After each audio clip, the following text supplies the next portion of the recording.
Hello friends, welcome to defence matrix. तो DRDO द्वारा एक एग्जीबिशन के दौरान नई तरीके की बैलिस्टिक मिसाइल शोकेस करी गई है जिसे BM-04 कहा जा रहा है।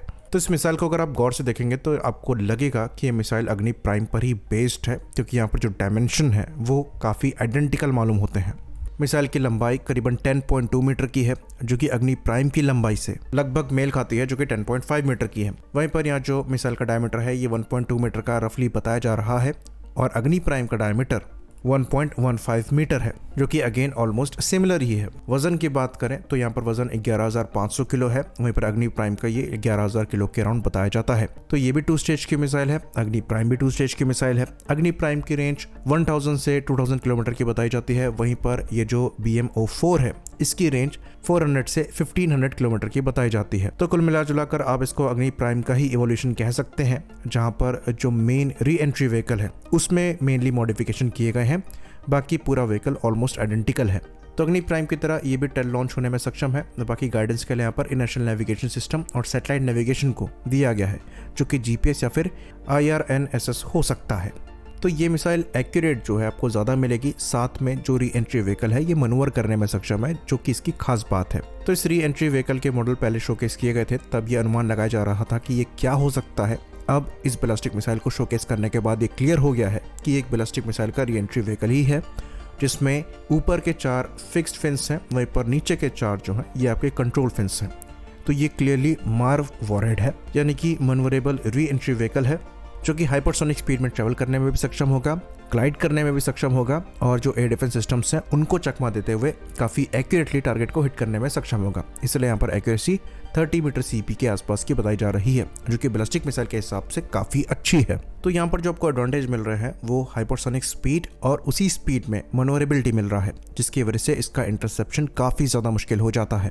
खैर, अब ये चीज़ यहाँ पर क्लियरली नहीं बताई गई है कि ये जो वॉरहेड है ये न्यूक्लियर होगा या कन्वेंशनल होगा, पर अच्छी खासी पॉसिबिलिटी एग्जिस्ट करती है कि यहाँ पर वॉरहेड कन्वेंशनल हो सकता है और इसे इंडिया की अपकमिंग रॉकेट फोर्स द्वारा इस्तेमाल किया जा सकता है। बाकी एक और चीज नोटिस करी गई है, तो प्रोजेक्ट ध्वनि के अंतर्गत डीआरडीओ द्वारा हाइपरसोनिक ग्लाइड व्हीकल बनाया जा रहा है, जिसको आप रशियन एवनगार्ड से कंपेयर कर सकते हैं। ये ग्लाइड व्हीकल एक हाई एल्टीट्यूड में जाकर हाइपरसोनिक स्पीड में ग्लाइड करते हैं अपने टारगेट की तरफ, जिसकी वजह से आपको काफी अच्छी रेंज मिल जाती है। साथ ही साथ ये ऑलमोस्ट मैक 30 तक की स्पीड को अचीव करने में सक्षम होते हैं री एंट्री के दौरान, और ये मनूवर भी परफॉर्म कर सकते हैं। तो ये हाइपरसोनिक व्हीकल ऑलमोस्ट इम्पॉसिबल माने जाते हैं इंटरसेप्ट करने के लिए, और यहाँ पर रेंज भी थाउजेंड्स ऑफ किलोमीटर्स में होती है। तो इस ग्लाइड व्हीकल को पहली बार देखा गया है और इसका मॉडल साइज में काफी बड़ा मालूम हो रहा है, जो कि एक्चुअल डायमेंशन को मोस्ट लाइकली रिप्रेजेंट करता है। तो वहां पर अगर आप एक ह्यूमन सब्जेक्ट को देखें जो कि वहां पर खड़े मालूम हो रहे हैं, तो उनके कंपैरिजन में व्हीकल की जो लंबाई है वो ऑलमोस्ट 15 से 20 फीट के अराउंड की है, जो कि इसको अप्रोक्सीमेटली एवनगार्ड के बराबर बना देता है। तो रशियन एवनगार्ड की खास बात यह है कि इनको एज अ मिर्व ऑपरेट किया जा सकता है, यानी कि एक बैलिस्टिक मिसाइल ऐसे मल्टीपल व्हीकल को लॉन्च करने में सक्षम होगी। तो इंडिया द्वारा इस अप्रोच पर काम किया जाता है या नहीं, ये देखना होगा। वहीं पर इसके कंपैरिजन में जो चाइना की अप्रोच है और जो उनके द्वारा हाइपरसोनिक ग्लाइड व्हीकल डेवलप किया गया है, जिसे DF-ZF कहा जाता है, जो कि DF-17 मिसाइल से लॉन्च किया जाता है, उसमें एक ही व्हीकल लॉन्च किया जाता है।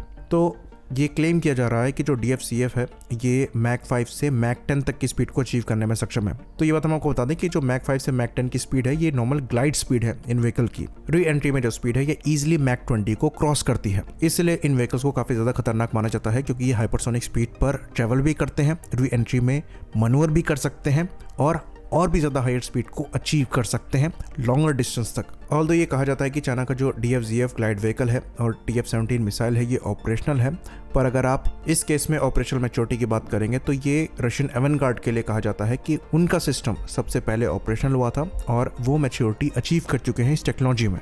खैर, इसके बारे में पब्लिकली बहुत ज़्यादा डिस्कशन नहीं होता और ना ही रशिया यूक्रेन की वॉर में इनका ज़्यादा इस्तेमाल किया गया है, मेनली क्योंकि ये स्ट्रेटेजिक रॉकेट फोर्सेस द्वारा इस्तेमाल किए जाते हैं और मेनली इनको न्यूक्लियर डिलीवरी प्लेटफॉर्म के रूप में इस्तेमाल किया जाता है, ऑल्दो ये कन्वेंशनल पेलोड को भी ड्रॉप कर सकते हैं। बाकी जो लॉन्ग रेंज की एंटी शिप बैलिस्टिक मिसाइल है उसको भी शोकेस किया गया है, जिसको हम पहले ही डिस्कस कर चुके हैं। यहाँ पर भी जो मिसाइल है ये हाइपरसोनिक स्पीड में मनूवर करने में सक्षम है और इसका जो सक्सेसफुल टेस्ट है ये हम पहले ही कर चुके हैं। तो हाइपरसोनिक मिसाइल के मामले में इंडिया की जो प्रोग्रेस है वो एक्चुअली बहुत ही ज़्यादा डिसेंट है और इस पर्टिकुलर मामले में हम दुनिया की जो दूसरी मिलिट्री सुपर पावर है उनके पैरेलल में ही चल रहे हैं। आई होप इन्फॉर्मेशन यहाँ पर क्लियर रही हो। इसी बात पर इस वीडियो को हम खत्म करेंगे। लाइक करिए, सब्सक्राइब करिए। जय हिंद।